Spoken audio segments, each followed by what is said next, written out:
তাকে স্যালুট দিতেন, তার 200 কোটি টাকার সম্পত্তি উদ্ধার হয়। মোদীজি আছেন বলেই না খাউন না খানে তোমরা অনুব্রতর মামলার মতো চোরেরা, মমতার ভারী নেতারা 2 বছর তিহারের জেলে কাটিয়েছে আপনারা বেড়ায়। বেরিয়ে আসার পরে আবার সমহিমায়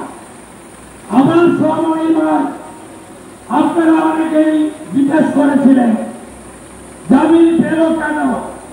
দেশের আইন আছে, যে ধারায় তাকে এনফোর্সমেন্ট ডাইরেক্টরেট ইডি অ্যারেস্ট করেছিল সেই ধারায় সর্বোচ্চ 6 বছরের জেল হয়।